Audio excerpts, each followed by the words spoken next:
আমাদের আশেপাশে বেড়ানোর জন্য দর্শনীয় অনেক স্থান রয়েছে।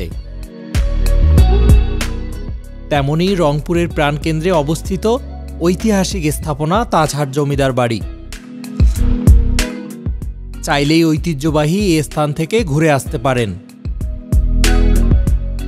রংপুর জেলার তাজহাট, ডিমলা, কাকিনা, মন্থনা, পীরগঞ্জ সহ বিভিন্ন এলাকায় বেশ কিছু জমিদার বংশ ছিল। তাদের ছিল বিশাল আয়তনের বেশ কিছু প্রাসাদ।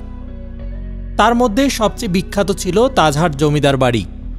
এটি তাজহাট রাজবাড়ি নামেও পরিচিত। রংপুর শহর থেকে ৩ কিলোমিটার দক্ষিণ পূর্বে তাজহাট জমিদার বাড়ি অবস্থিত।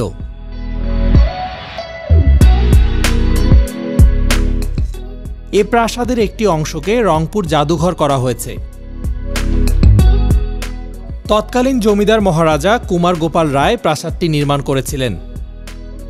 এটি নির্মাণে সময় লেগেছিল প্রায় ১০ বছর। পাঞ্জাব থেকে আগত মান্না লাল রায় এই জমিদারির প্রতিষ্ঠাতা ছিলেন।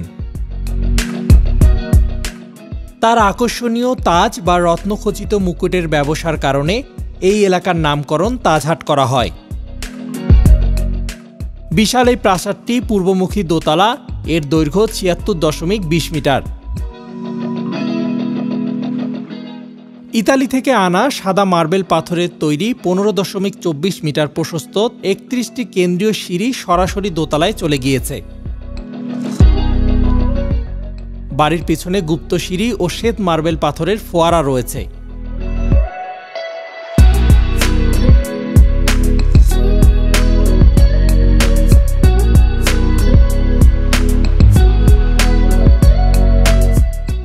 প্রায় ২১০ ফুট প্রশস্ত প্রাসাদটি ৪ তলা ভবনের সমান উঁচু এবং এর সামনে রয়েছে বিশাল মাঠ।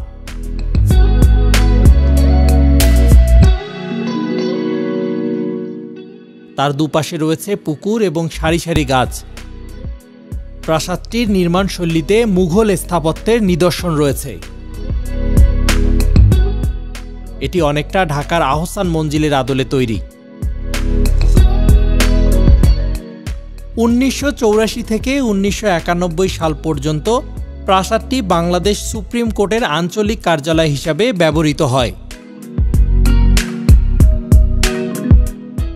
পরবর্তীতে প্রত্নতত্ত্ব বিভাগ বাড়িটিকে ১৯৯৫ সালে ঐতিহাসিক স্থাপনা হিসাবে ঘোষণা করে। বর্তমানে তাজহাট জমিদার বাড়ি প্রাচীন ঐতিহ্য হিসাবে পর্যটকদের কাছে আকর্ষণীয় একটি জায়গা।